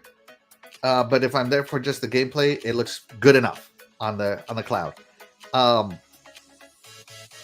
Just everything about my Xbox Series console is better than my previous Xbox One. Like, it is so much better that I haven't really turned on my Xbox One console since, because it's also backwards compatible. Never did I think that I would be able to load 4 generations of games into the same box. Kudos to Phil Spencer for that. I appreciate that because I'm still going through backlogs. And all the Jason time. Ronald. That's right, and Jason Ronald. So kudos to them. And of course, that is what I think I love about the current gen features that my current box does, that make a difference to my experience. That's where I'll leave that. With that being said, let's get out of here. Scrub is out of here. He already did his outros. Again, guys, you're going to spend your Sunday mornings doing anything else, but you chose to spend your Sunday morning with us. And that's why you guys, the chat, will always be the MVP of all of our shows. And we're going to get out of here. Scrub is out. Terry, let the chat know where they can find you. All right, everybody. I am over here on YouTube. I have 2 channels. You have the one that you can see right here from the chat, Coolcat Terri. And then I have my new one, which is car content only, Coolcat Alley. Check that out. I'm on Instagram, Coolcat Terri. I am on Twitter, Coolcat_Terri. And I'm also on Twitch, Coolcat Terri again. So go ahead and search for me, find me. I got a mixture of content between car content, podcasting, and video game streaming. All the things. So check it all out. All right. And while you're on the screen, Terry, we had a poll. How did the poll do? The poll did well. The poll says, what is your favorite Xbox Series feature? 60% of you said, quick resume, baby. I like that. Right. They just want it. They want it now. All right. They're ready to go. 13% right. said the games. And then 13% said the SSD. And another 13%. What's with all these 13s? Come on. 13% graphical fidelity. It's October. Everything is go. scary. 13, Friday 13. Sunday the 13th. Okay. Eternal Shaddai, let the people know where they can find you. People can find me on Twitter, Eternal Shaddai. The same thing for the Xbox console. Also, I'll be streaming on Twitch at ET Shaddai, called Heavenly Feel Entertainment. So lately, I was streaming, how you call it, Dishonor. I never got the chance to finish that. But now I'm playing Call of Duty until next weekend. There you go. All right. And I'm Axel1324. If you are here, you have found me. Be sure to like and subscribe to the channel. I do the Iconic Video Games podcast as well on Fridays at 8 p.m. Eastern. You can find me on Twitter and on Xbox at Axel1324.